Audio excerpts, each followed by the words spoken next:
आज आप यहाँ पे आए, आपने ये साबित कर दिया कि अगर कोई एक छोटा भाई जो कमजोर है किसी तरीके से, तो बड़ा भाई उसका सहारा देने कैसे आता है समाज का, जो सशक्त है, जिसके पास वो आवाज है, जिसके पास वो ताकत है।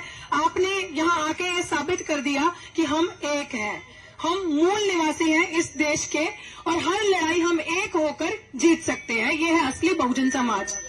और एडवोकेट महमूद प्राचा जी का तहे दिल से शुक्रिया, मिशन सेव कॉन्स्टिट्यूशन के नेशनल कन्वीनर, जिन्होंने हर मजलूम की हमेशा आवाज उठाई है और हमेशा साथ दिया है। मेरे केस को मजबूती देने से लेकर हम सबकी आवाज सुनना और साथ देना, पीछे सपोर्ट देना हमेशा, और सही रास्ते पे चलना सिखाना और अडिग अटल कैसे रहना वो सिखाया है। प्रोफेसर रतनलाल हमारे बीच में, जोरदार तालियां बजाएं। ये वो शख्सियत है, मैं ये इसलिए बताना चाहती हूँ कि यही दिल्ली विश्वविद्यालय है, वो प्रोफेसर है और मैं भी यहाँ पे प्रोफेसर थी ठेके पे, हम थे ठेके पे। ये परमानेंट है, फर्क सिर्फ इतना है क्योंकि सब कुछ तो ठेके पे ही हो गया इस सरकार के आने के बाद। अब सिचुएशन ये है, ये मैं इसलिए आपको बताना चाह रही हूँ, थोड़ा सा मैं नेताजी को भी बता दूं कि क्या हुआ है। प्रोफेसर रतनलाल के बारे में बताना क्यों जरूरी है, क्योंकि हमने बहुत कुछ सीखा है इनसे। ये वो प्रोफेसर है जिनके ऊपर एक फर्जी एफआईआर, जिसके अंदर कोई मेरिट नहीं था, वो एफआईआर जो दिल्ली, जब दलितों की बारी आती है, जब एससी एसटी ओबीसी मिनोरिटीज की बारी आती है, तो दिल्ली पुलिस फटक से कर देती है एफआईआर। अच्छा, इनके ऊपर डंडा चलाना है, इनको जेल में भेजना है, फटाफट एफआईआर कर दी। इतनी बड़ी शख्सियत पे फर्जी एफआईआर। और यही यूनिवर्सिटी, यही वाइस चांसलर साहब ने, यही डीयू के एडमिनिस्ट्रेशन ने, जब इनका प्रमोशन के लिए सारी एलिजिबिलिटी, सारे क्राइटेरिया दुरुस्त थे, वो प्रमोशन रोक दिया। क्या कह के कि इनके ऊपर एफआईआर है, केस कोर्ट में पेंडिंग है। और यही क्रिमिनल, ये देखें आप, क्रिमिनल, ये देख रहे हो मच्छर, क्रिमिनल सविता रॉय, ये क्रिमिनल, क्योंकि मैं बता रही हूँ उसकी खुद की कोई औकात नहीं है, क्योंकि ये संघ का झंडा डंडा अभी से उठाने लगी। ये इलीगली बैठी है अपनी पोजीशन पे। मैं जो भी बात बोलती हूँ पूरे तथ्यों के साथ बोलती हूँ और पूरे प्रूफ के साथ बोलती हूँ। कोई भी चीज, आप किसी भी चीज का सबूत चाहते हैं तो मैं आपको दे सकती हूँ। तो ये क्रिमिनल, जिसने डॉक्टर ऋतु को, मेरे केस में इस क्रिमिनल पे एफआईआर तो हुआ, चार्जशीट भी जमा होगी। अब आप सोच लो, एससी एसटी एक्ट में दिल्ली पुलिस से चार्जशीट करवाना कितनी बड़ी बात है।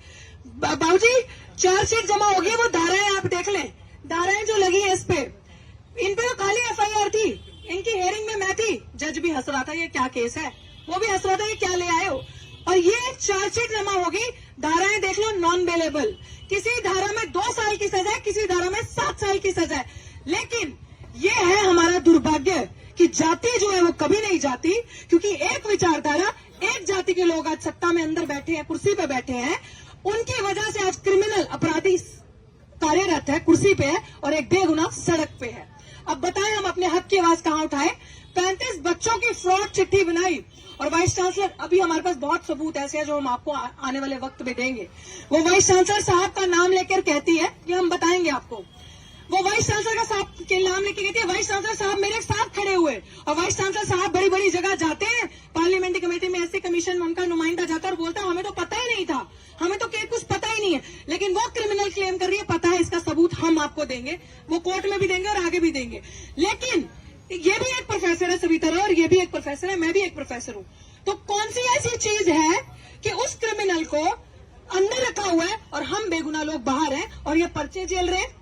इसीलिए हम लोग चाहते हैं कि फैसला अब जनता की अदालत सुनाएगी, जन सुनाएगा, क्योंकि अगर हमारी सुनवाई कहीं पे नहीं होगी तो रास्ता सिर्फ हमारे पास जमीन ही है अपनी आवाज को बुलंद करने का, न्याय की तरफ जाने का। मैं बार बार बोलती हूँ, मेरी नजर में सामाजिक कल्याण की परिभाषा परिवार कल्याण नहीं है। अगर मैं अपने आप को देखूं, परिवार को देखूं, मैंने लिख दिया नौकरी नहीं न्याय चाहिए। मेरा परिवार पूरा बहुजन समाज है, एससी एसटी ओबीसी मिनोरिटीज, मुझे किसी एक से मतलब नहीं है, पूरे परिवार से मतलब है। मेरी लड़ाई इंस्टीट्यूशन में हो रहे कास्ट डिस्क्रिमिनेशन, जो जाति के आधार पे, नस्ल के आधार पे हमें प्रताड़ित किया जाता है। अगर हमारे अंदर टैलेंट दिखता है, हम दलित आदिवासी बच्चे अच्छे अंग्रेजी कैसे बोल रहे हैं, छप्पर कैसे, अच्छे कपड़े कैसे पहन रहे हैं, हाशिए पे आ जाते हैं, टारगेट पे आ जाते हैं, इनसे बर्दाश्त नहीं होता। तो ऐसी रणनीति करके, ऐसी साजिश बनाकर एक 35 बच्चों की फ्रॉड चिट्ठी, आप सबको ही पता है, मेरे अगेंस्ट लगाई, जो पकड़ी गई। और अभी ये केस इस तिथि पे आ चुका है। अब 6 तारीख को मैं आप सबसे, नेताजी मैं आपसे भी हाथ जोड़ के विनती करती हूँ, 6 तारीख को हमारा बहुजन अधिकार मार्च है, जिस मार्च में हमारे जितने लोग सताए हुए हैं, जितने लोग प्रताड़ित है, हमने इनको भी थोड़े दिन पहले टीजर दिखाया था। वो ट्रेलर है, पिक्चर फिर कभी दिखाएंगे आने वाले टाइम पे। लेकिन उस टीजर में आप सबको अपनी संख्या बल लेके आना है, क्योंकि हम संविधान को मानने वाले, हमारी चीज हर एक चीज पीसफुल तरीके से करते हैं। लेकिन अपनी ताकत से, वो जो एक्शन प्रोग्राम्स उसके बीच में होंगे उस दिन बताए जाएंगे, लेकिन हम अपनी ताकत से, अपने संख्या बल से इनको बताएंगे कि अब दौर मनुवादियों का नहीं, अंबेडकरवादियों का होगा। और सत्य को आप जितना मजबूर करोगे, जितना मजबूर करोगे सत्य को, वो उतना मजबूत होता जाएगा। और उसकी ट्रेलर आप अभी देखोगे 6 नवंबर को सुबह 11 बजे आर्ट्स फैकल्टी पे आपको इकट्ठे होना है। और यहाँ से पीसफुल मार्च शुरू होगा, जिसमें वाइस चांसलर का घेराव किया जाएगा। बड़ी अच्छी बात है वाइस चांसलर तक ये वीडियो आज पहुंच जाएगी, बहुत बढ़िया बात है।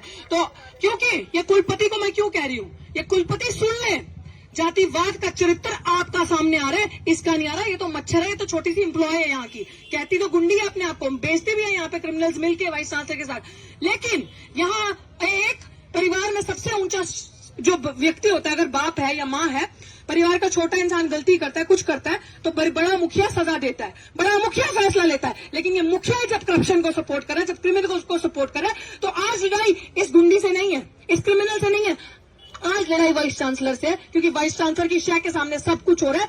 2 मोर्चे हमारे सामने लगे थे, वो उठा दिए गए। यूनिवर्सिटी का एडमिनिस्ट्रेशन खुद उनको जूस पिला रहा है और उन प्रोटेस्ट को उठा दिया गया। सामने इस गेट के सामने लगा था।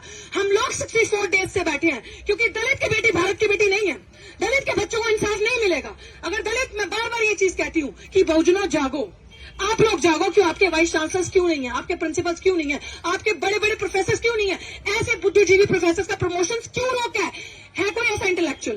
अगर अपनी बात नहीं रख सकता, हम स्वतंत्र नहीं है अपनी बात रखने के लिए। दलित हाशिए पे टारगेट पे आ जाते हैं अगर आवाज उठाते हैं, लेकिन हम आवाज उठाएंगे। हम नहीं डरते किसी धमकी से। कोई ऐसी धमकी नहीं जो हमें डरा सकती है, कोई ऐसी करेंसी नहीं जो हमें खरीद सकती है। और दूसरी बात अंत में यही कहूंगी, हमारी संख्या बल पे नहीं जाना। हमने आपको दिखाया है कि कभी यहाँ पे 5000 लोग भी होते हैं, कभी 200 भी होते हैं, कभी 20 ही होते हैं, क्योंकि हम गरीब लोग हैं। ये गरीब लोगों का आंदोलन है। इस आंदोलन में बाबूजी दरिया से लेके, माइक से लेके, बैनर से लेके सब समाज का दिया हुआ है। हमें कुछ लोग ऐसे जिन्होंने जिम्मेदारी लगाई है खाना लाने की, हमारे नाहरपुर के, हमारे करावल नगर के साथी, हमारे आसपास के तिमारपुर के साथी, ब्रेकफास्ट, डिनर, लंच सब हमें देकर जा रहे हैं। 64 डेज तक हम इसी पर सर्वाइव कर रहे हैं। हमारे लोग सुबह कुआं खोदते हैं, शाम को पानी पीते हैं। हमारे पास रिसोर्सेज नहीं है, लेकिन तिल फुल जितना भी हम करते हैं हम करेंगे। मैं पंजाब की उस धरती से आती हूँ, उन गुरुओं का खून मेरी रगों में है, जिन्होंने कहा था पुरजा पुरजा कट मरे कबू न छाटे खेत। पूरा अगर आपको सुनाऊं तो सूरा 100 पहचानी है, जो लड़े दीन के हेत, पुरजा पुरजा कट मरे कबू न छाटे खेत। अगर मेरी आखिरी सांस भी बचेगी तब भी मैं सिर्फ और सिर्फ न्याय के लिए जीऊंगी। समाज के स्वाभिमान को झुकने कभी नहीं दूंगी। ये मान सम्मान की लड़ाई है। सदियों से अगर हमारी लड़ाई है तो वो मान सम्मान की है। और अब हमारी सबसे बड़ी लड़ाई है अपने हक अधिकार संविधान को बचाने की। तो आप सब जितना भी वक्त दे सकते हैं इस लड़ाई में शामिल हो।